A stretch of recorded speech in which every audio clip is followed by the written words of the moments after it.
Diabetes, lipid profile आपलं इकडे तिकडे होतं, अगदी शुगर इकडे तिकडे होते आणि आपल्याला बरेच त्याच्यामधून निघणारे आजार होऊ शकतात. म्हणूनच आपल्या संस्कृतीमध्ये हे जे भाव आहेत त्यांना देवस्वरूप देऊन त्यांची पूजा करायला सांगितलेली आहे. परंतु या मेटाबॉलिझममुळेच आपल्याला बरेच मेटाबॉलिझमशी निगडीत असे आजार होण्याची शक्यता जास्त असते. त्याच्यामध्ये मंडळी, आपण पहिल्या भागामध्ये अग्निमहाभूत आपल्या शरीरामध्ये कसं आवश्यक आहे, आपल्या शरीरातल्या प्राणाचं धारण करण्यासाठी हे अग्निमहाभूत आणि वायुमहाभूत कसं आवश्यक आहे यावर आपण बघितलं होतं. आता आपण हे अग्निमहाभूत आपल्या शरीरामध्ये प्राण टिकवण्यासाठी, आपल्या शरीराची ताकद टिकवण्यासाठी, इम्युनिटी टिकवण्यासाठी किती आवश्यक आहे यावर बोलणार आहोत. आणि हे अग्निमहाभूत त्याचं प्राकृतत्व आपल्या स्वास्थ्यासाठी जर आपल्याला टिकवायचं असेल किंवा तसं आपल्याला त्याचा उपयोग करून घ्यायचा असेल तर तो कसा करायचा हे आज आपण आजच्या व्हिडिओमध्ये पाहणार आहोत. मी वैद्य अतुल काळे, होय आयुर्वेद साक्षरवर तुम्हा सगळ्यांचं खूप खूप स्वागत करतो. तर आज आपण बोलणार आहोत अग्निमहाभूत आपल्या शरीरामध्ये कसं काम करतं यावर थोडक्यात बोलतो, परंतु त्यानंतर हे अग्निमहाभूत आपल्याला कुठे कुठे उपयोगी पडू शकतं हे आपण थोडक्यात पाहूयात. तर पहिली गोष्ट म्हणजे अग्निमहाभूत आपल्या शरीरामध्ये नखशिखांत भागामध्ये असतं. बघा, याचं कारण काय, तर आपण आपल्या शरीराला हात लावला तर आपल्याला साधारण 37 डिग्री टेम्परेचर आपल्या शरीरामध्ये असतं आणि ते आपल्याला जाणवतं आणि ते थर्मामीटरमध्ये पण येत असतं. तर ते कुठून येतं, तर आपल्या प्रत्येक पेशीमध्ये हा अग्नी विद्यमान असतो. तो अगदी डोक्यातही असतो, डोळ्यातही असतो, जिभेतही असतो, पोटातही असतो. अगदी नखशिखांत म्हणजे सगळ्या सेलमध्ये हा अग्नी असतो. आणि हा अग्नी असल्यामुळे आपल्या छोट्या छोट्या पेशीमध्ये जे पचन होत असतं, जी ऊर्जा निर्माण होत असते, ती या अग्निमहाभूतामुळे निर्माण होत असते.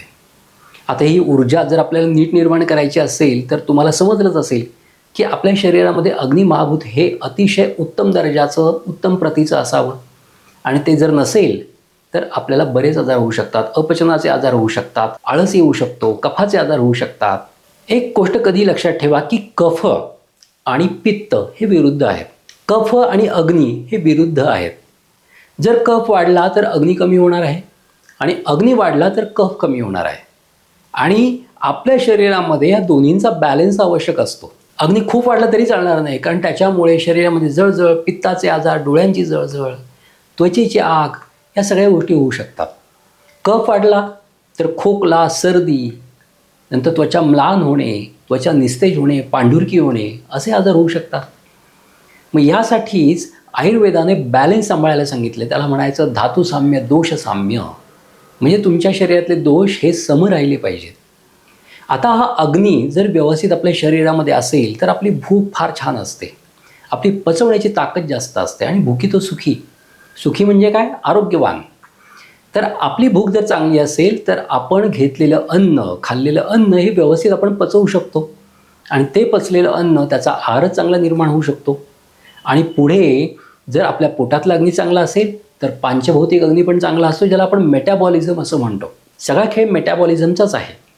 म्हणजे पोटाच्या अग्नीवर मेटाबॉलिझम अवलंबून असतं, परंतु या मेटाबॉलिझममुळेच आपल्याला बरेच मेटाबॉलिझमशी निगडीत असे आजार होण्याची शक्यता जास्त असते. त्याच्यामध्ये डायबिटीज, लिपिड प्रोफाईल आपलं इकडे तिकडे होतं, अगदी शुगर इकडे तिकडे होते आणि आपल्याला बरेच त्याच्यामधून निघणारे आजार होऊ शकतात. या जाठर अग्नीवरच तुमच्या लिव्हरमध्ये असणाऱ्या पंचमहाभूत अग्नींचं कार्य अवलंबून असतं, मेटाबॉलिझमचं काम अवलंबून असतं. त्यामुळे हे अग्नीसुद्धा आपल्या शरीरात चांगले लागतात, व्यवस्थित लागतात.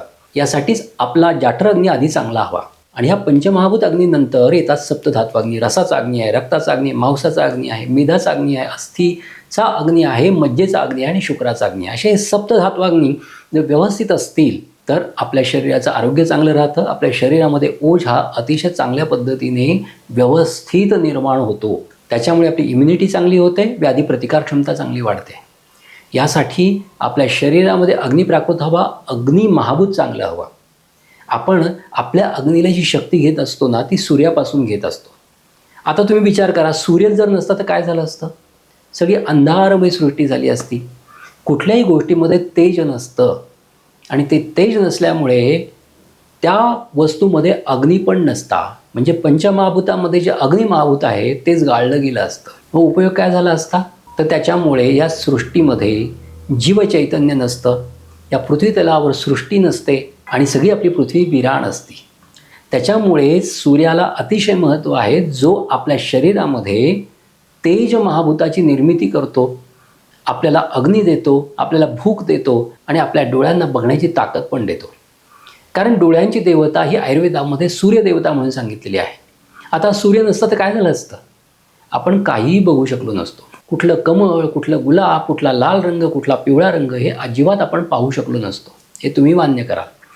त्याच्यामुळे आपण जे काही पाहतो आजकाल ते प्रकाशाच्या साहचर्याने पाहत असतो. प्रकाश जर असेल तर आपल्याला दिसतं.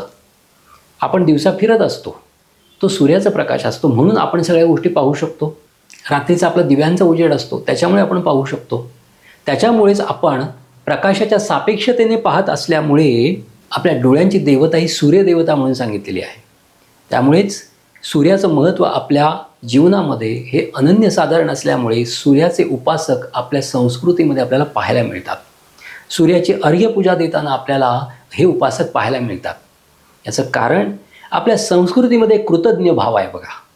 म्हणजे आपल्याला ज्या शक्ती दिसतात, म्हणजे अगदी उत्पत्ती करणारी शक्ती, धारण करणारी शक्ती, लय करणारी शक्ती, नंतर लक्ष्मी शक्ती, ज्ञानाची सरस्वती शक्ती, सूर्याची तेज शक्ती, वाऱ्याची गतिशक्ती, जलाची शक्ती, या सगळ्या शक्ती दिसतात. त्या शक्तींचं पूजन करण्यासाठी आपण वेगवेगळ्या देवतांची निर्मिती केली किंवा वेगवेगळ्या देवतांचं ॲझम्पशन आपण केलं आणि आपण त्यांची पूजा करत असतो. याचं कारण आपली संस्कृती आपल्याला कृतज्ञता शिकवते. म्हणजे आपल्या शरीरामध्ये जे काही भाव चालू आहेत, उत्पत्ती, स्थिती, लय, जलाचे भाव, अग्नीचे भाव, सूर्याचे भाव, त्याचं जे प्रतिनिधित्व म्हणजे अख्ख्या सूर्याचं, चंद्राचं, जलाचं प्रतिनिधित्व करणारे भाव जे आपल्या शरीरात आहे, वाऱ्याचं प्रतिनिधित्व करणारा जो भाव आपल्या शरीरात आहे, ते भाव जे कार्य करत असतात ते आपल्या सांगण्याने करत नसतात. त्यांचं कार्य चालू असतं, त्यामुळे आपण जिवंत असतो. म्हणूनच आपल्या संस्कृतीमध्ये हे जे भाव आहेत त्यांना देवस्वरूप देऊन त्यांची पूजा करायला सांगितलेली आहे. एका कृतज्ञतेच्या भावनेने आपण त्यांची कृतज्ञता व्यक्त करत असतो. त्यामुळेच आपल्या संस्कृतीमध्ये देव जास्त आपले टिंगल बऱ्याच वेळा उडवतात, परंतु हे देव आहेत तरी कोणते? हे काय असे दिसणारे देव नाहीत. सृष्टीमध्ये जी तत्त्व मानवाच्या जीवनासाठी, मानवाच्या जीवनाचा आधार म्हणून ठरलेली आहेत किंवा झालेली आहेत, त्या आधारांची कृतज्ञतेने आपण पूजा करत असतो. त्यांनाच आपण देव म्हणतो. वेगळे देव नाही आहेत. एखाद्याला लक्ष्मी प्रसन्न असते. लक्ष्मी प्रसन्न म्हणजे काय? त्याच्या आयुष्यामध्ये, त्याच्या जीवनामध्ये धनाची वाणवा अजिबात नसते. एखाद्याच्या जीवनामध्ये ज्ञानाची वाणवा नसते. त्याच्यामुळे आपल्याला त्या शक्ती त्याच्या जीवनामध्ये कार्यरत आहेत आणि त्या कार्यरत असलेल्या शक्तींची तो पूजा करत असतो.